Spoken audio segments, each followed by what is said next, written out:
Good evening. आज हम लोग पढ़ाई करेंगे वर्ग 8 विषय अतीत से वर्तमान अध्याय 12 राष्ट्रीय आंदोलन 1885 से 1947 का, जिसमें हम लोग अंतिम चरण का अध्ययन कर रहे हैं जो गांधी युग से संबंधित है। तो जिसमें हम लोग पिछला वीडियो तक देखे थे कि किस प्रकार से चंपारण आंदोलन हुआ था, अहमदाबाद मिल आंदोलन हुआ था, खेड़ा आंदोलन हुआ था। अब ये तीनों सफलता के बाद गांधी जी रॉलेट सत्याग्रह करते हैं। अब जानना ये है कि ये रॉलेट सत्याग्रह क्या था। इससे पहले की घटना कुछ जानते हैं जिससे रॉलेट सत्याग्रह संबंधित है। सबसे पहले जानना यह आवश्यक है कि प्रथम विश्व युद्ध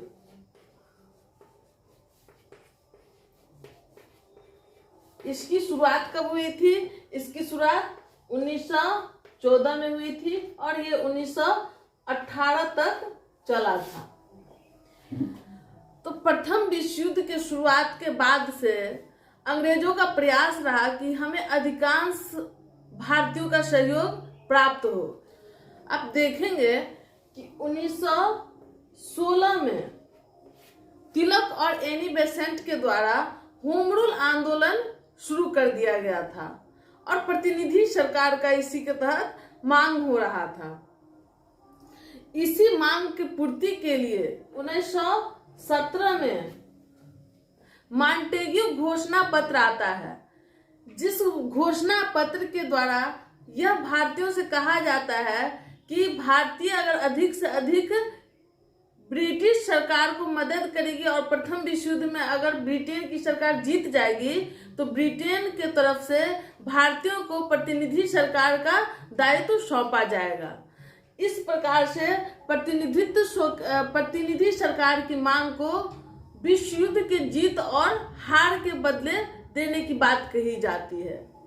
इसी को ध्यान में रखते हुए अधिक से अधिक भारतीय अंग्रेज की सहायता करते हैं और इसमें देखेंगे कि आप गांधी जी भी बढ़ चढ़ के अंग्रेज का साथ देते हैं, जिस कारण से गांधी जी को अंग्रेज का उस समय सार्जेंट भी कहा जाता है, क्योंकि अंग्रेजी सेना में भर्ती होने के लिए गांधी जी भारतीयों के मनोबल को बढ़ाने का काम उस समय किए थे। लेकिन आप देखेंगे कि 1919 में जब मॉन्टेग्यू घोषणा पत्र को पूर्ति करने का समय आता है तो मॉन्टेग्यू चेम्सफोर्ड सुधार अधिनियम लाया जाता है और इस मॉन्टेग्यू चेम्सफोर्ड सुधार अधिनियम के द्वारा भारत में डायरकी व्यवस्था लागू किया जाता है। डायरकी व्यवस्था का मतलब है द्वैध शासन व्यवस्था और इसके तहत प्रांतों में नामात्र का प्रतिनिधि सरकार की व्यवस्था की जाती है अंग्रेजी सरकार के द्वारा। इस डायरकी व्यवस्था से भारतीयों में आक्रोश उत्पन्न होता है और भारतीय इस कारण से अंग्रेज के विरुद्ध में आ जाते हैं। अब देखेंगे कि 1915 में जो क्रांतिकारी घटनाएं घट रही थी उसको नियंत्रित करने के लिए जो कोई क्रांतिकारी घटना जिसमें आतंकवादी जिनको वो कहते थे वो बढ़ चढ़ कर जो भाग ले रहा था उसको नियंत्रित करने के लिए डिफेंस ऑफ इंडिया एक्ट लाया जाता है और इस एक्ट के तहत प्रिवेंटिव डिटेंशन से संबंधित कुछ प्रावधान किया जाता है।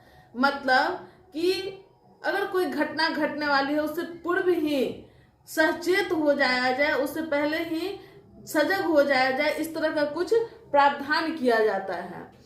इस प्रावधान को प्रिवेंटिव डिटेंशन से संबंधित जो प्रावधान था देखेंगे कि ये प्रिवेंटिव डिटेंशन जो है वो ऐसा लगता है कि अगर कोई अपराध होने वाला है, कोई घटना घटने वाला है, इससे पहले ही लोगों को सतर्क हो जाना है कि जो घटना का अंजाम देने वाला व्यक्ति है उसको गिरफ्तार कर लिया गया तो अब घटना ही नहीं घटेगी।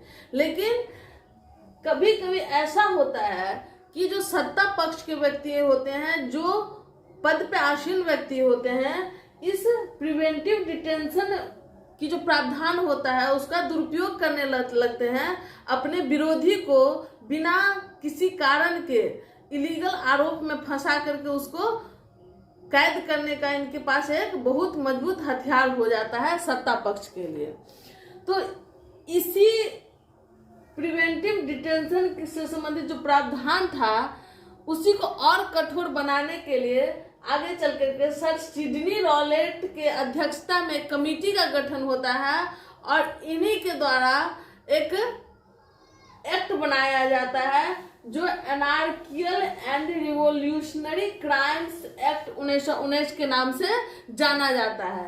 इनके सिफारिश पे इस एक्ट को पारित किया जाता है और इसी एक्ट को इस अध्यक्षता सर सिडनी रॉलेट की अध्यक्षता के कारण जो इस एक्ट को लाया गया, इसीलिए इस एक्ट का नाम रॉलेट एक्ट के नाम से जाना जाने लगा। उस समय का जो पत्रिकाएं प्रकाशित होता है तो वो इतनी बड़ी नाम का प्रयोग नहीं करके डायरेक्ट रॉलेट एक्ट के नाम से इसे प्रसिद्ध कर दिया, तो इसीलिए हम लोग इसे रॉलेट एक्ट नाम से इसे जानते हैं। रॉलेट एक्ट कानून लाया जाता है मार्च 1919 में, जिसे काला कानून के नाम से भी भारतीय संबोधित करता है। इस कानून में यह व्यवस्था की गई थी कि किसी भी व्यक्ति को संदेह के आधार पे उसे 2 वर्ष के लिए कारावास की सजा सुनाई जा सकती है, जिसमें जिस व्यक्ति को गिरफ्तार किया जाएगा उस पर किसने यह मुकदमा दायर किया है ये भी बताने की बात नहीं कही गई थी। तो इस प्रकार से यह कानून काफी भारतीयों के अंदर आक्रोश उत्पन्न करता है। इसी कानून को भारतीयों के द्वारा बिना दलील, बिना वकील, बिना अपील का कानून भी कहा गया है। तो पूछता है कि किस कानून को बिना दलील, बिना वकील, बिना अपील का कानून कहा गया है? तो रॉलेट एक्ट को। इसी कानून का विरोध करने के लिए गांधी जी के द्वारा मुंबई में, जो उस समय बम्बई के नाम से जाना जाता था, जिसे अब हम लोग मुंबई के नाम से जानते हैं, तो बम्बई में 30 मार्च 1919 को रॉलेट सत्याग्रह की शुरुआत की जाती है। गांधी जी पूरे भारतीयों के साथ इस कानून में जुट होने की बात करती है, क्योंकि गांधी जी भी प्रथम विश्व युद्ध में अंग्रेजों के द्वारा ठगे गए थे। अंग्रेज की बातों को गांधी जी भी मान लिए थे कि इसमें अगर हम अंग्रेज को साथ देते हैं तो हमारे देश को प्रतिनिधि सरकार का दायित्व तो सौंपा जाएगा अंग्रेज के द्वारा। इसीलिए के द्वारा गांधी जी को उस समय अंग्रेज का सार्जेंट की बात भी कही गई है। अब देखेंगे कि गांधी जी राष्ट्रीय अपमान दिवस का घोषणा करता है 6 अप्रैल 1919 को, यही रॉलेट एक्ट के विरोध में। यही राष्ट्रीय अपमान दिवस जो जोर शोर के साथ मनाया जा रहा था, इस सत्याग्रह का ही एक हिस्सा था राष्ट्रीय अपमान दिवस। और यही सत्याग्रह के कारण पंजाब के क्षेत्र में सैफुद्दीन किचलू सतपाल को गिरफ्तार कर लिया जाता है 9 अप्रैल को, जो ये रॉलेट सत्याग्रह से जुड़े व्यक्ति थे, काफी प्रसिद्ध व्यक्ति थे पंजाब के क्षेत्र में। इन्हीं के सहानुभूति के कारण पंजाब के अधिकांश लोग, जिसमें बच्चे, बूढ़े, महिला थे, जो वैशाखी के दिन 13 अप्रैल 1919 को जालियांवाला बाग, जो अमृतसर में स्थित है, उस बाग में एकत्रित हुए थे। वो कैसे गिरफ्तार अंग्रेज किया, इनके विरोध में एकत्रित हुए थे, जो कि बैसाखी के नाम पे एकत्रित हुए थे। और इसी एकत्रित होने पे, इस भीड़ के एकत्रित होने की सूचना जनरल आर डायर को लगा। जनरल आर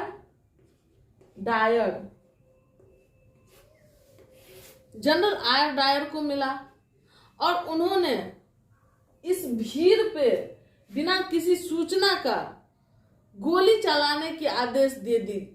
और इनके आदेश के कारण जो पुलिस इस भीड़ पे गोली चलाए, वो 10 मिनट में 1650 राउंड गोली का बात कही गई है कि इतनी गोलियां चलाई गई, और उसमें लगभग 500 आदमी मारे गए और 2000 से अधिक लोग घायल हो गए। अब देखेंगे कि इस बाग में एक रास्ता मात्र खुला था जिससे लोग जाना आना करता था, उस रास्ता को भी बंद कर दिया गया। एक संकरी सी रास्ता था इस बाग में प्रवेश करने का, तो जब गोली चलाने की बात पुलिस ने की उसमें इस रास्ता को भी बंद कर दिया गया था। इस प्रकार से लोगों में भगदड़ भी काफी ज्यादा हो गया और भगदड़ से भी कुछ ले गए और साथ में गोली से भी हताहत हुए।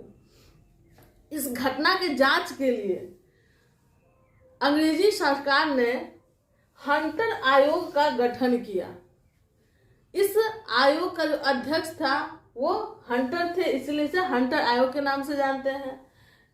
इसकी गठन भी 1919 में की गई थी। हंटर आयोग की रिपोर्ट पे यह तय किया गया कि जनरल आर डायर दोषी हैं। उन्हीं के गलती के कारण इतनी बड़ी भीड़ पे बिना सूचना का गोली चला दिया गया, बिना किसी चेतावनी की गोली चला दी गई, जिससे ये लोग सारे हताहत हुए हैं।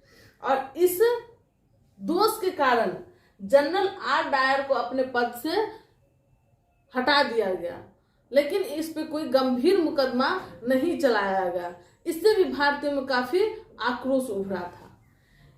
इस जालियांवाला बाग हत्याकांड के दुख से गांधी जी जो बोअर युद्ध में अफ्रीका में कैसर हिंद की उपाधि प्राप्त किए थे, उसको इन्होंने अंग्रेज को लौटा दिया, उसका त्याग कर दिया कि हमको ये कैसर हिंद की उपाधि आपसे जो मिला था वो उसको हम अब स्वीकार नहीं करते, उसे लौटा रहे हैं, क्योंकि आप लोग जितना निर्मम हत्या कर रहे हैं वैसे लोगों की उपाधि से हमें कोई मान नहीं मिल सकता है। इसी घटना से आहत होकर के रविंद्रनाथ टैगोर, जिन्हें 1915 में नाइटहुड की उपाधि प्राप्त हुई थी, वो अपनी नाइटहुड की उपाधि त्याग दे। इस प्रकार से देख रहे हैं कि भारतीयों के अंदर काफी क्षोभ उभरा। कभी कभी पूछता है कि जालियांवाला बाग हत्याकांड में जितने लोगों की हत्या हुई थी उसका ऑफिशियल आंकड़ा कितना था। उसका ऑफिशियल आंकड़ा था 379। इस प्रकार रॉलेट एक्ट सत्याग्रह धीरे धीरे समाप्त होता है और इसके बाद खिलाफत सह असहयोग आंदोलन की शुरुआत होती है, जिसका अध्ययन हम लोग अगले क्लास में करेंगे। धन्यवाद।